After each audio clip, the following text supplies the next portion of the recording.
My subject today is who are we? Now, of course, in its totality, this is an enormous subject. But to answer it in its fullness, we would have to consider the relationships between men and nature, their natural environment, animate and inanimate, between men, individual men, and other individuals, and groups, and whole societies, between individuals living now and past time, the cultural traditions of their own society and of other societies. And this, of course, would be a theme for many lectures given by many people over a long period of time. What I propose to speak about today is a limited field.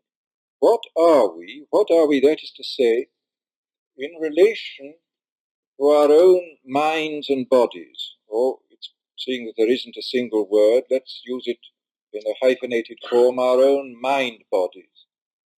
What are we in relation to this total organism in which we live?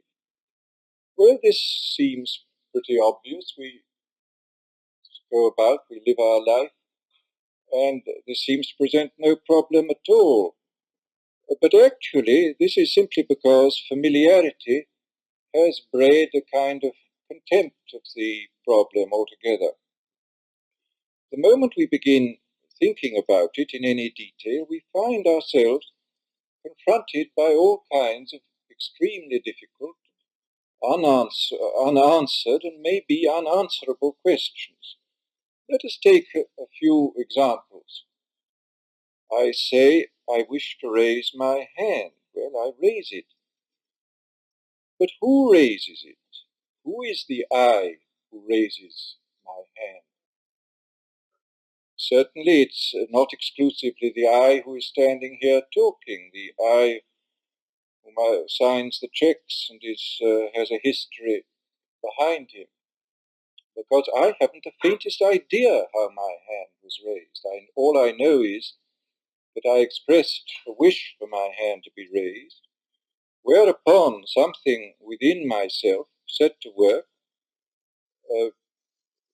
pulled the switches of a most elaborate nervous system, and made 30 or 40 muscles, some of which contract and some of which relax at the same instant, function in perfect harmony so as to produce this extremely simple gesture. And of course, when we ask ourselves, how does my heart beat? How do we breathe?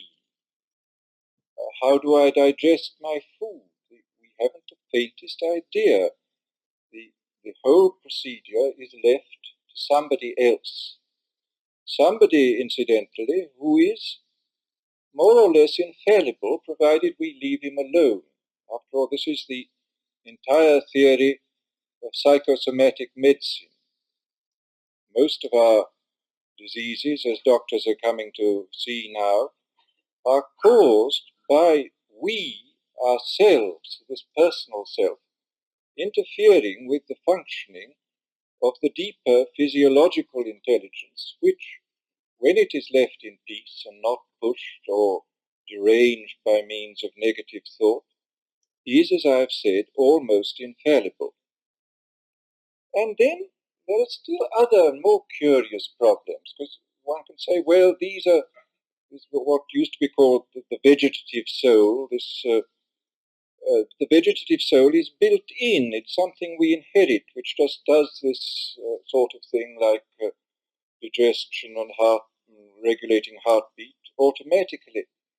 But then we have to reflect that there is also another kind of indwelling self, which functions in a way entirely different from instinctive ways, which performs what I may call acts of ad hoc intelligence, acts which have never been done before in the biological history, and yet which it performs with extraordinary skill, without the conscious self being in the least aware of how this is done. And this goes on levels far below the human. Let me quote an example which most of you must have been familiar with at one time or another. The fact of a parrot imitating a human voice, or imitating the barking of a dog, or imitating laughter. Well, what goes on when a parrot does this sort of thing? Presumably, the parrot has some kind of a conscious life. It hears the voice, it hears the barking or the laughter, and presumably in some sort of way corresponding to our wish to do something, it wishes to imitate this. But then what happens after this? When you come to think of it, it's one of the most extraordinary things you can imagine. Something incomparably more intelligent than the parrot itself sets to work and proceeds to organize a series of speech organs, sound organs, which are totally different from those of man. After all, man has teeth, a soft palate, a flat tongue. A parrot has a round tongue, a beak, and no teeth. And it proceeds to organize this absolutely different apparatus to reproduce words and laughter so exactly that we are very often deceived by it and think that what is in fact the parrot talking is the person himself making an utterance. Well, the more you reflect on this, the stranger it is, because obviously in the course of evolutionary history, parrots have not been imitating human beings from time immemorial. This is a purely ad hoc piece of intelligent action carried on by some form of intelligence within the parrot, which is quite different as far as one can see from the parrot itself. And we see the same problem of imitation comes up in relation to very small children, the way that they will imitate. You make a face at a child and it will imitate the face. Well, again, who is doing the imitation? Somebody within the child is organizing for the first time in its history, this has never happened before, is organizing a whole mass of muscles connected with an elaborate nervous system to pull this muscle up, this muscle down, let one go, let another be tensed, in order to reproduce this grimace which the child has seen on the face of an adult. Well, this also is a most mysterious thing. So that what we find really is that we as personalities, as what we like to think of ourselves as being, are in fact only a very small part of an immense manifestation of activity, physical and mental, of which we are simply not aware. We have some control over this, in as much as some actions being voluntary, we can say, I want this to happen, and somebody else does the work for us. But meanwhile, many actions go on without our having the slightest consciousness of them. And as I said before, these vegetative actions can be grossly interfered with by our undesirable thoughts, our fears, our greeds, our angers, and so on, which may lead to very serious psychophysical derangements. Well, the question then arises, how are we related to this? Why is it that we think of ourselves as only this minute part of a totality far larger than we are? A totality which, according to many philosophers, may actually be coextensive with the total activity of the universe. After all, in the West, you go back as far as Leibniz, with his conception that every monad was potentially omniscient. And in modern times, you have the same conception in Bergson, the same conception in William James, both of whom were of opinion that the consciousness that we have is simply a kind of filtering down of some form of universal or cosmic consciousness, narrowed down for the purpose of helping us to survive biologically on the surface of this particular planet. And this leads us, of course, to the whole problem of what is the relation between mind and brain. And again, it's quite obvious that there is a relationship. At one time, it was thought that the thought was just produced by brain. There was a charming phrase used at the end of the 18th century: the brain secretes thought as the liver secretes bile. A remark which is, the more you think of it, the sillier it is, because after all, bile at least is of the same nature as the cells of the liver, whereas thought is of a radically different kind from electrochemical events in the brain. Again, here, both Bergson and James were of opinion that the brain is not productive of thought, but acts, so to speak, as a kind of reducing valve, preventing us from being too omniscient. Because obviously, if we have to get out of the way of the traffic on Hollywood Boulevard, it's no good being aware of everything that's going on in the universe. We have to be aware of the approaching bus. And this is what the brain does for us. It narrows the field down so that we can go through life without getting into serious trouble. But as many people have experienced, and as all the teachers of the great religions have insisted should be the case, we can and ought to open ourselves up and become what in fact we have always been from the beginning. That is to say, omniscient, or anyhow much more widely knowing in an obscure kind of way than we normally think we are. That we should realize our identity with what James called cosmic consciousness, and what, of course, in the East is called the Atman Brahman.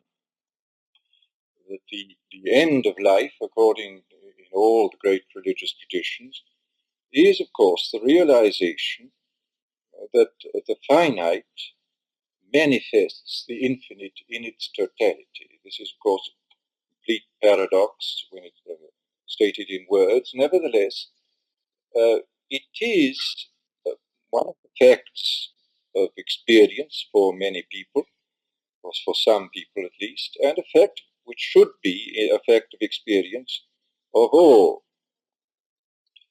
Now,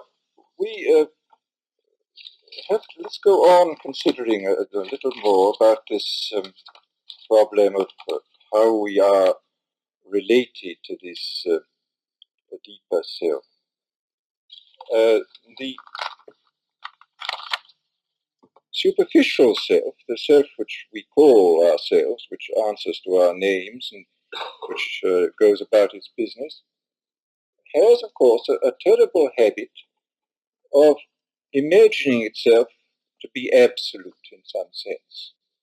I think we may say that this is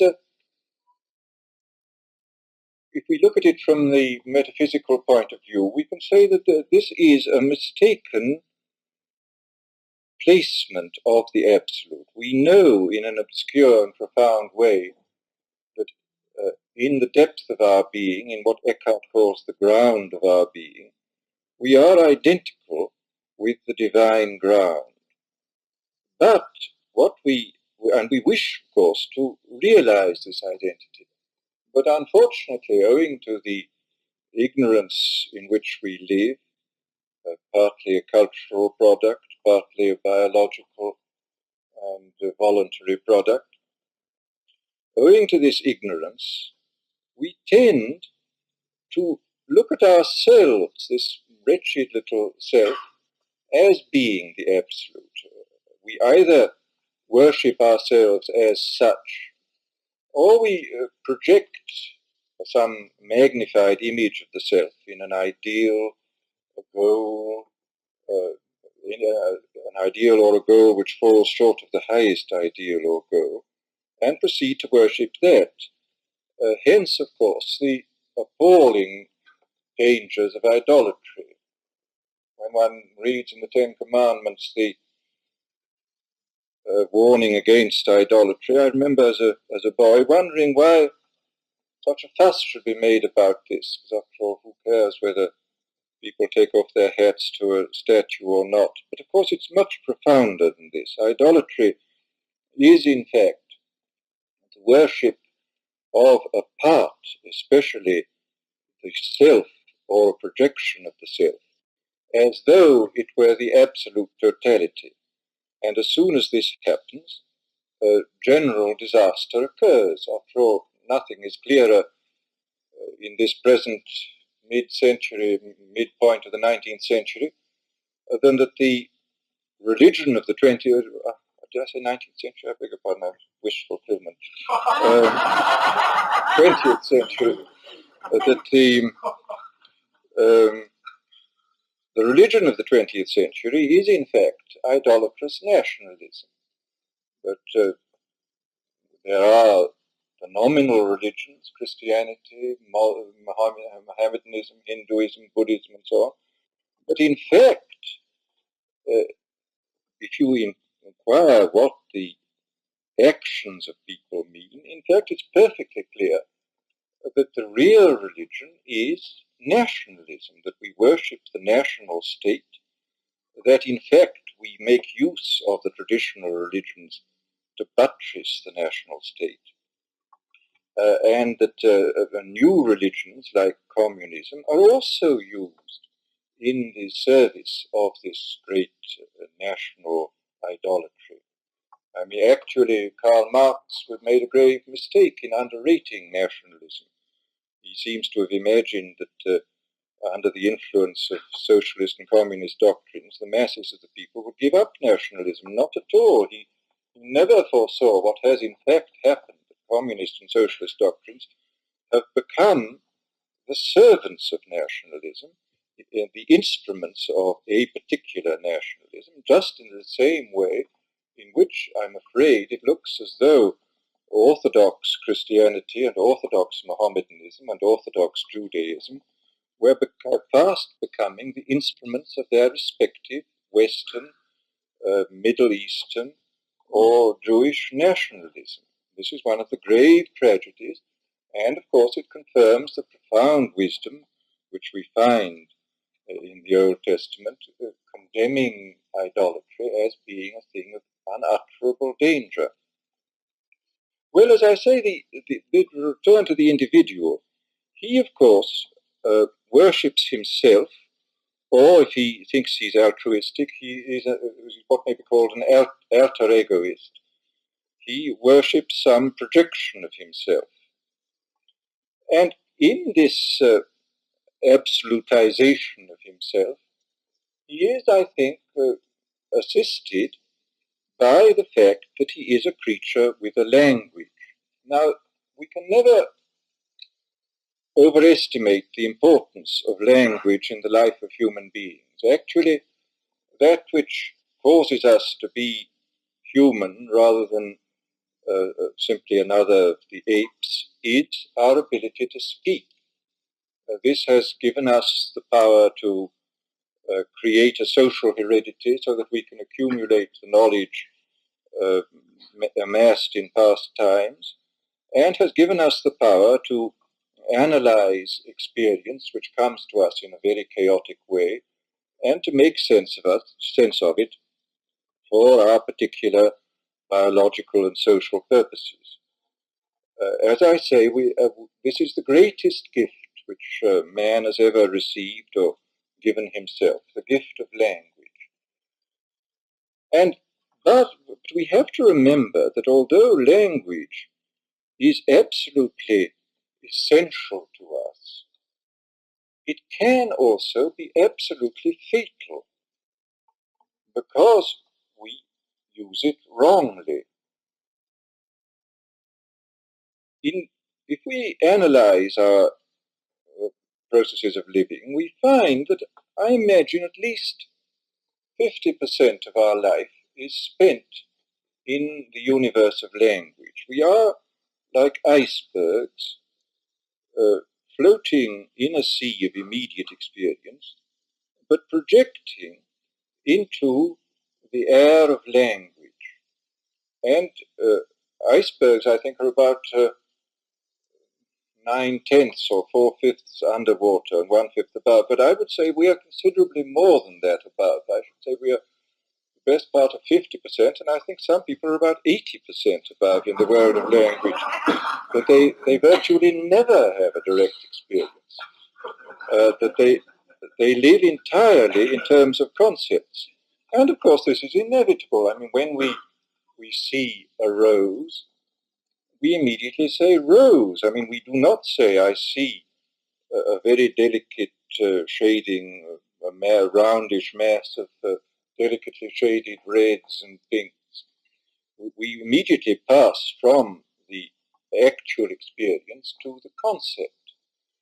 And of course this was, in the history of art, this has happened not infrequently, that painters who have passed from conceptual representation of the world to direct representation have been thought completely insane. Now, it's difficult for us to imagine now, but for about 30 years the Impressionists were regarded as mad and as being absolutely false to nature, when in point of fact they were the only painters at their period who were absolutely true to nature. They painted exactly what they saw and didn't bother about the concepts in terms of which other painters did their seeing and their painting.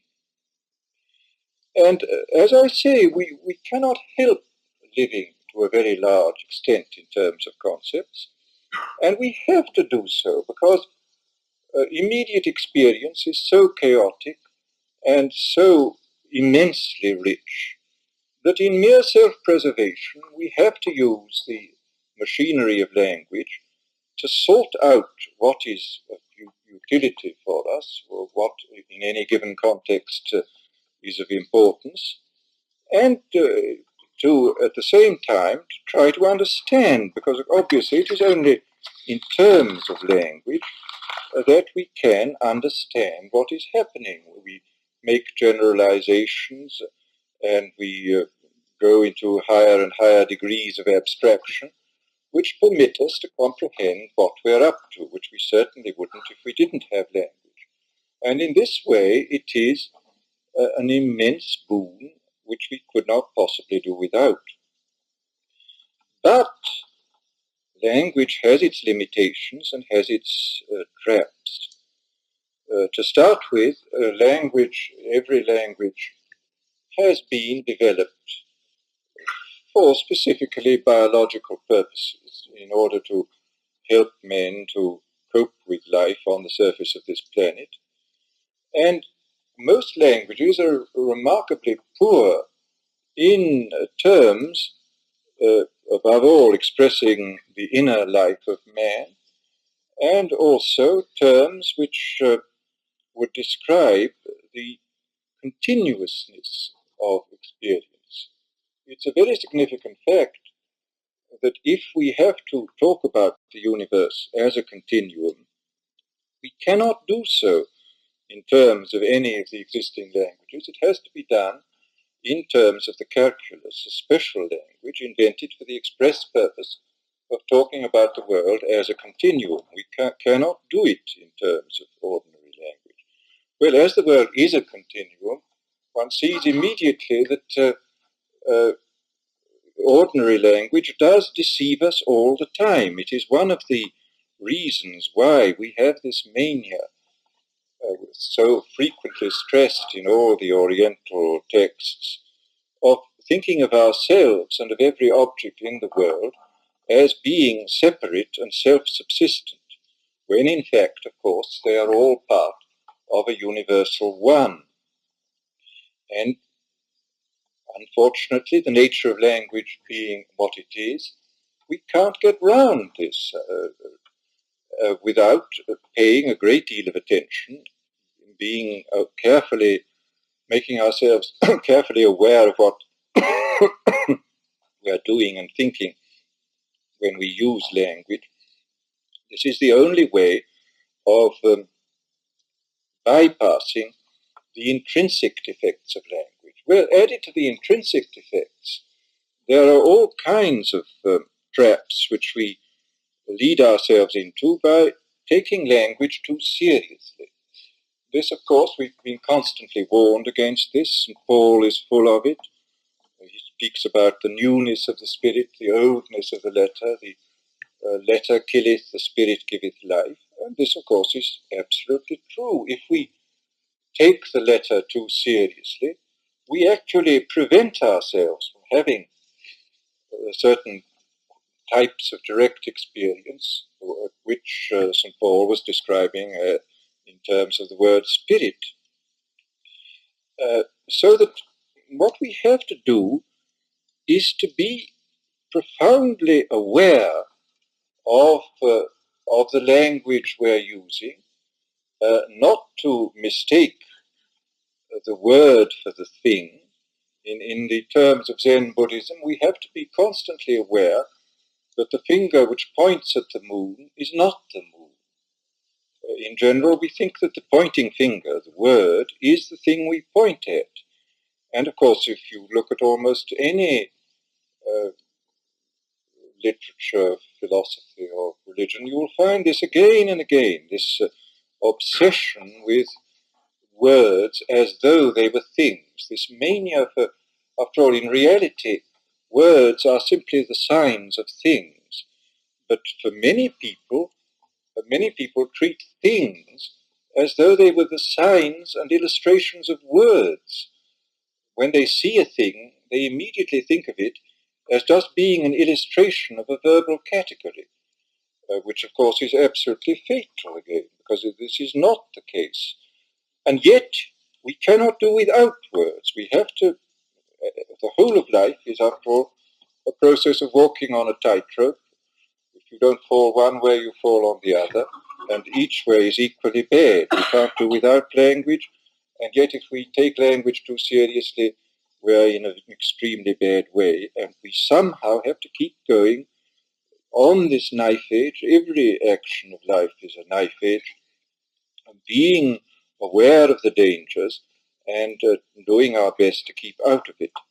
Well, I think some progress has been made in recent years in the analysis of language. I mean, this is actually one of the great pieces of intellectual progress of the last 50 years, I would say, the linguistic analysis, the semantics, which became extremely popular at one time, and then the logical positivists and so on, who've done a very valuable work, and the whole of the new development of logic since Boole and Peano and Russell. All this is of immense importance because it does permit anybody who wishes to do so to understand the pitfalls which lie within this necessary and vital medium of language. Of course, the logical positivists went a great deal too far. I mean, they got to a point of saying that if you couldn't, in terms of language, make a sentence which was logically foolproof, then the question asked was meaningless. But this is not true. This is actually a way, very often, of evading the question. There are plenty of questions which it may be one can never frame in terms of a sentence which shall be logically correct and make linguistic sense. I mean, take a question like, is the soul immortal? Well, I'm quite sure that a logical positivist would have no difficulty in saying that these words are perfectly meaningless. But at the same time, the question still has a significance, even though we cannot frame it in any form of words which are available to us in such a way that it will make logical sense. And I do think that the logical positivists have evaded many difficulties simply by saying that questions which in fact have a meaning have no meaning, because they have no meaning merely in terms of words. They have a meaning on another level. And one of the problems, of course, of any kind of spiritual or intellectual or moral development is to get beyond the merely verbal level to this level of immediate experience. We have again to combine these two things, to walk on this tightrope, to have the experience, to be able to analyze it in terms of language, at the same time to be able to drop the language and to go on into the experience. It is a very, very delicate and difficult task, as, of course, every aspect of human life is delicate and difficult. So we must briefly consider contemporary education, in fact education as it's always been as far as I can see, which is, of course, predominantly verbal. Children are taught an enormous number of things in terms of words. All teaching, practically all teaching is verbal. And I mean, if you look, for example, at what are called the liberal arts, well, the liberal arts are a little better than they were in the Middle Ages, but in the Middle Ages, the liberal arts were entirely verbal. The only one of the liberal arts which was not verbal, well, there were two, I beg your pardon. One was astronomy and the other was music. There was some faint attempt to look at the outside world in astronomy. And even in music, it wasn't too much of a non-verbal, because music was regarded as a science and not as a pleasure. And it was entirely the theory of music that was taught. And fortunately, of course, in the Middle Ages, there were a number of mitigations to this. I mean, the life was so extremely and so often very unpleasantly close to nature that one couldn't be wholly verbal. I mean, the amount of cold and dirt and wild animals and so on kept people on their toes in a way which in a modern city they're not. I mean, we can live in a modern city as though we were living in a kind of paradise of words, or in those embodiments of words which are machines and gadgets. And this, I think, is a very unwholesome situation. Well, as I say, most education is predominantly verbal and suffers, therefore, from the defects which the great religious teachers like St. Paul have pointed out, that the letter killeth, it is a stultifying and dangerous thing. And one of the strangest facts, I think, about education is that although for hundreds of years we've been talking about mens sana in corpore sano, the healthy mind in the healthy body, we really haven't paid any serious attention to the problem of training the mind-body, the instrument, which has to do the learning, which has to do the living. We give children of compulsory games and little drill and so on, but this really doesn't amount in any sense to a training of the mind-body. We pour this verbal stuff into them without in any way preparing the organism which is given this pabulum, without preparing it for life or for understanding its position in the world, who it is, where it stands, how it's related to the universe. This is one of the oddest things, and we don't even prepare the child to have any proper relation with its own mind-body. And this is all the more remarkable because Professor Dewey, who's after all the prophet of modern education, was extremely preoccupied with this problem. I briefly touch on this because I do think it's very important. Dewey had a first-hand knowledge of the work of F.M. Alexander, who is an Australian, who's still alive, he's in his 80s now, who developed this remarkable technique by which he showed that the proper mental and physical functioning could not take place unless there was a certain normal and natural relationship between the trunk and the neck and head. And Dewey speaks of this in several passages. He said that the Alexander's methods of training stand to education in general, as education in general stands to ordinary life, which shows the enormous importance he attached to it. And yet, although literally millions of teachers now look up to Dewey as the great prophet, practically none that I know of have ever paid the smallest attention to this fact, to this method, which Dewey regarded as of capital importance. I think one of the reasons for this is that this particular kind of teaching doesn't fall into any academic pigeonhole. This is one of the great problems of educational and academic life. Everything takes place in a pigeonhole.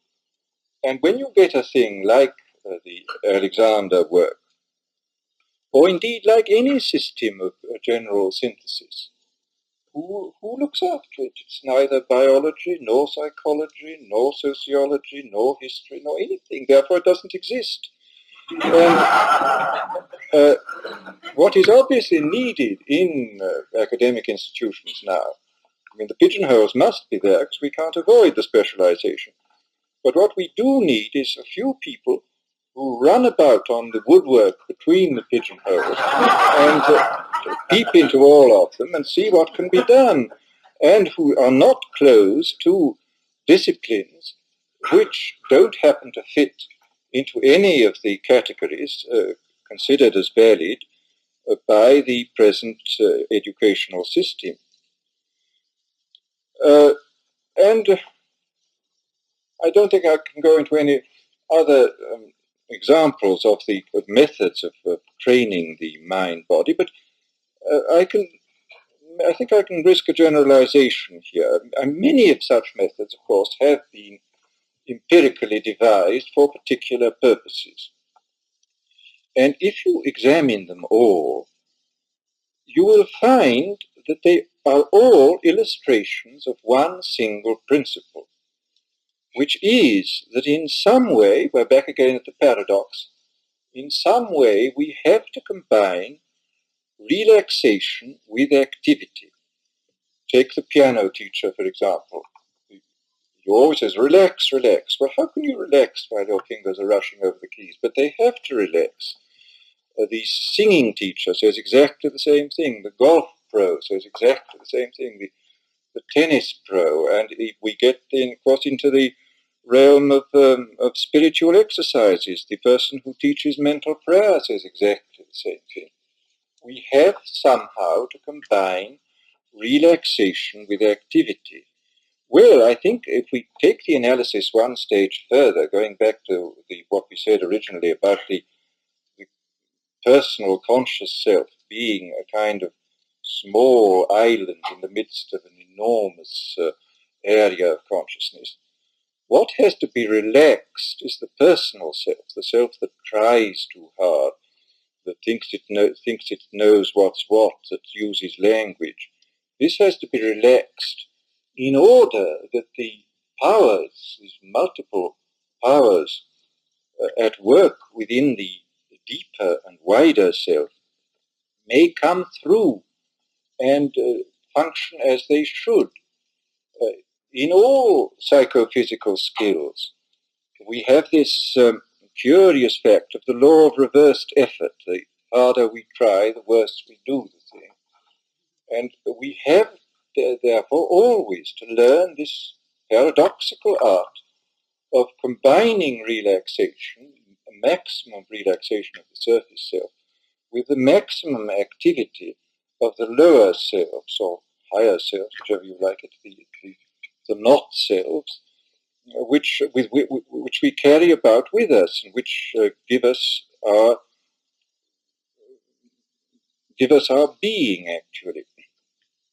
And this, as I say, is the principle which every one of these empirical discoveries in every field of psychophysical skill quite clearly illustrates.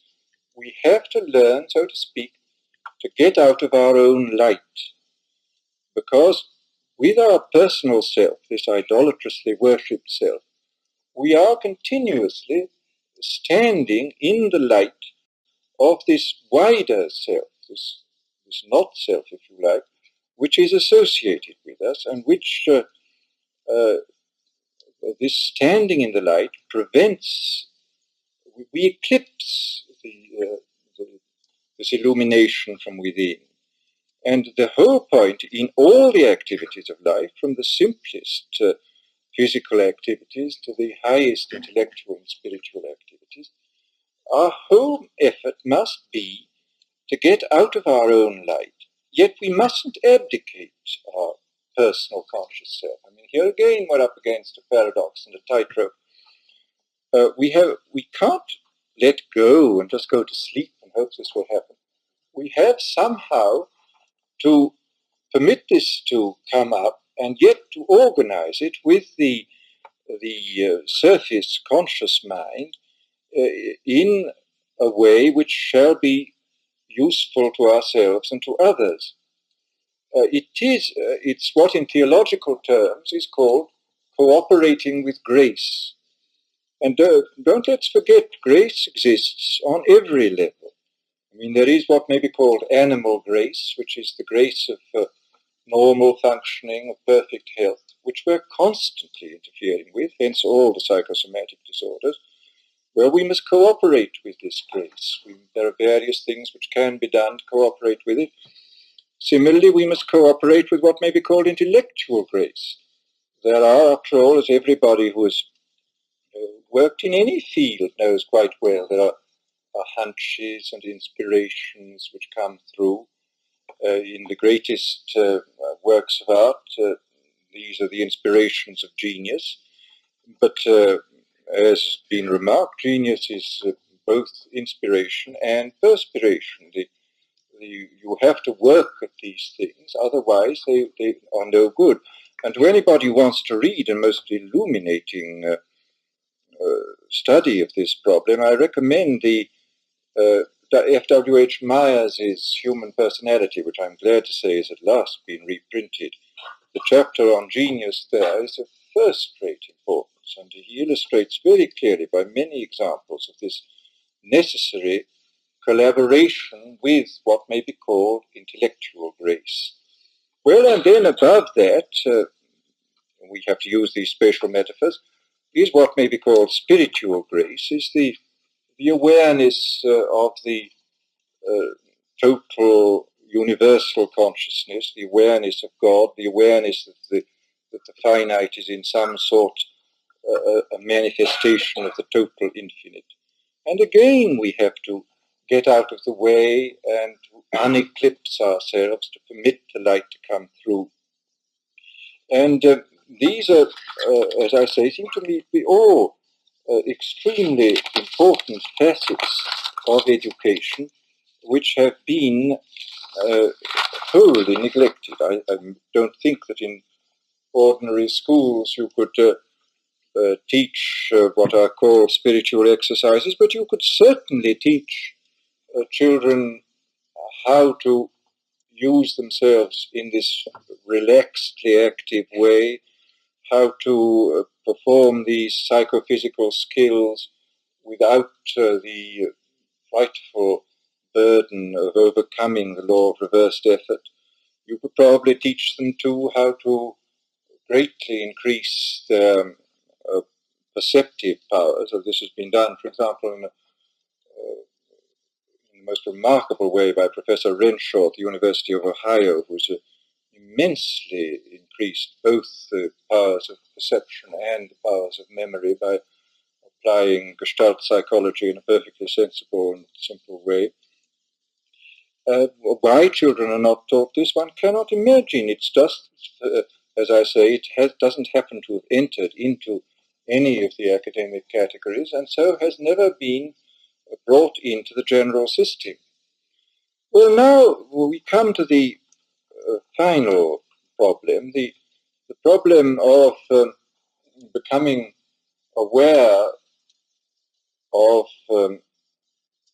what James called the cosmic consciousness, of the Atman Brahman, of the unifying principle. I mean, the Chinese conception, the universe is perceived as this, the yin and the yang, the negative and the positive principles, which are equally valid in the world. After all, you have it in the Indian philosophy too. The goddess of creation is also the goddess of destruction. The negative is correlative to the positive.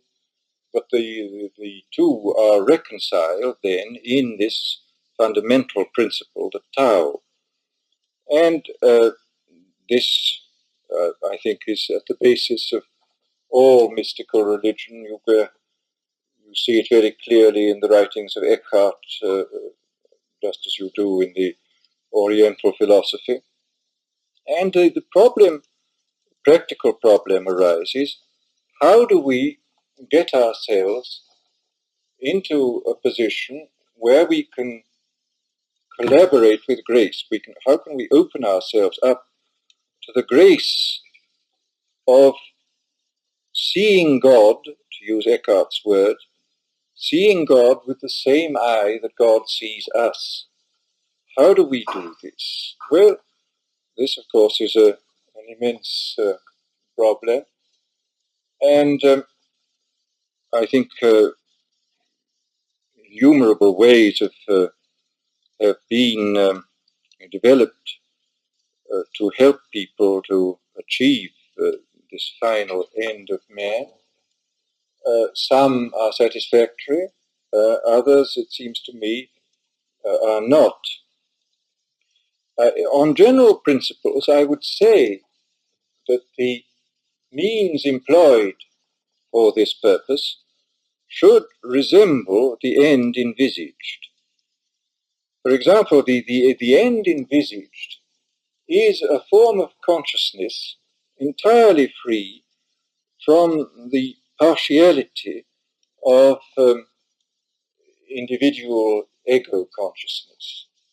We are partial, of course. We see the world in a partial way because we see ourselves as absolutely distinct and virtually divine and absolute as ourselves. And this is, of course, a perfectly partial and perfectly untrue way of looking at the universe. I mean, if I'm desperately preoccupied with myself, it means that I am ignoring the immense majority of all the events in the universe. Naturally, we can't know all the events in the universe, but we must be aware that this totality of things is going on, and that this partial view is, of course, a totally warped and self-certifying view. I mean, we try to help ourselves in this way, but he that finds his life shall lose it, and he who loses his life shall find it.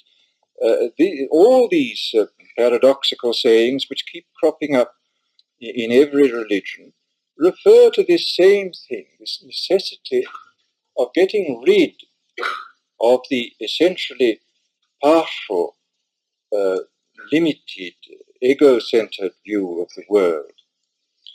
And as I say, I think in order to cultivate this point of view, two things are necessary. First of all, we must obviously have an intellectual preparation. It's no good saying you can work without any theology at all. You have to have some theology, and it's rather important. It should be correct.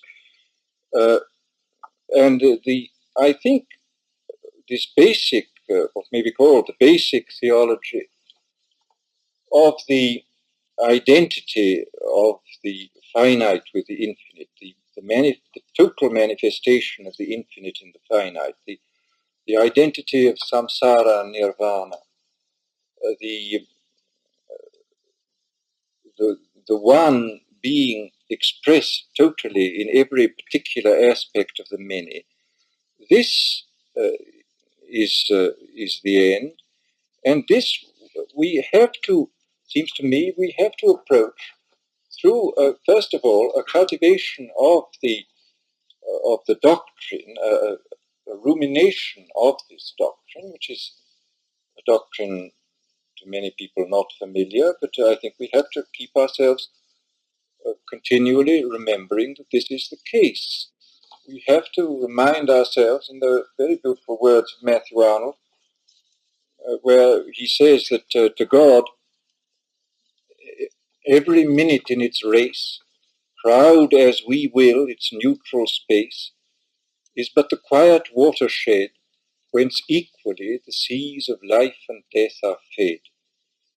That minutes in themselves are essentially neutral, that both the positive and the negative, both life and death go on in it, that God sends his rain upon the just and the unjust, that there is an essentially equal view of the world, that although naturally as biological creatures we cannot accept our own destruction, we have to, as intellectual creatures, to admit that the negative powers have exactly the same right to existence as the positive powers.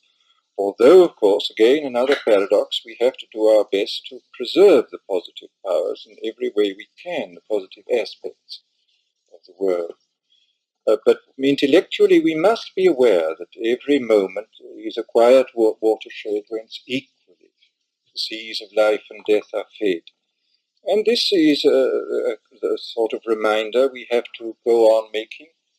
Of course, it won't necessarily console us in moments of grief or crisis, but it's a preparation. It prepares the ground for what is the final end, this seeing of the world with the impartial eye of the divine intelligence.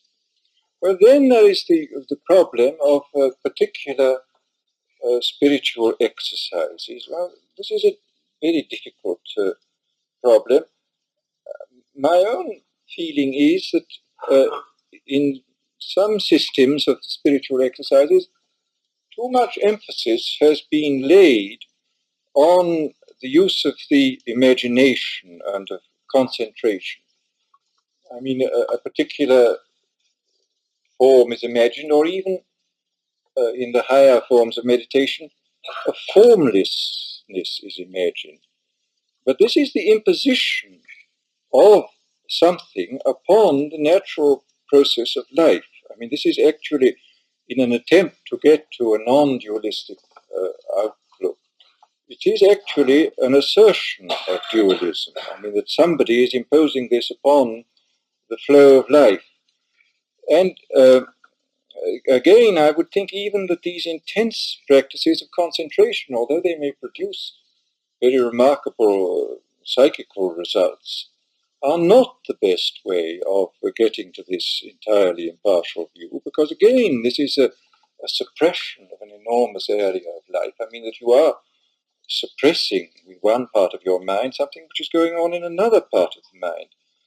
And it has always seemed to me, I may be wrong, that the most valuable spiritual exercise is to permit thoughts to come, these often pointless and foolish thoughts which occur, but just to say, you do what you like, but I will pay attention to you. And if one does this is a very curious phenomenon. If one pays attention to the irrelevancies which keep cropping up in the mind, the irrelevancies stop of themselves for a short time, and for a moment you do get this sense of a consciousness of consciousness, an awareness of just being aware without any particular content, and which, this is of course not enlightenment or anything like it, but it is, I think, a valuable preparation which will permit this impartial view of the world to be realized in its own good time. We cannot, of course, press this thing. Nothing that we can do will actually produce this thing. All we can do is to get out of our own light, to use our will to will ourselves away. Eckhart has again another curious remark. He says, God and God's will are one. I and my will are two. And we have somehow to use our will, to get rid of our will in order to collaborate with this totality of the universe, to accept events as they come uh, in this impartial spirit, yet doing everything we can to promote the positive side of life. But I think I've said enough to make it clear that the principles, at any rate, are simple, that we, as we think of ourselves, are a very small part, even of the physiological and subconscious life immediately available to us. That we don't control our bodies, we just, and we don't even control our thoughts. After all, the popular language is very clear on that subject. We say a thought came to me, this flashed upon me. We don't say I invented this thought. We accept what comes to us. And we have to learn how to take what is given by something which is not ourselves in any sense that we think of ourselves. And this, as I say, applies to every level of activity, from the simplest physiological acts to acts of psychophysical skill, going up to the most complicated ones like playing the violin and playing the piano and so on. And finally, it's exactly the same principle which holds good in the religious life, where the aim is somehow to get out of the light, get out of what the Quakers call the inner light. We have to get out of the inner light and let it shine. And most of our lives, of course, are spent in eclipsing this light with all possible means at our disposal. And the methods of doing this, I mean, they're fairly clear. I mean, we have to live a life where with the minimum of negative emotions, the minimum of malice, the obvious moral commandments have to be fulfilled. And then there is this intellectual preparation of perceiving that the nature of the universe is such that our pretensions to be absolute and separate are ridiculous, not only ridiculous but fatal. We have to remember this all the time, as often as we can. And I think we have to do this preparation of, in one way or another, preparing the mind to accept this uprush or downrush, whichever you like to call it, of the greater not self, which you can also spell as self with a large S, the Atman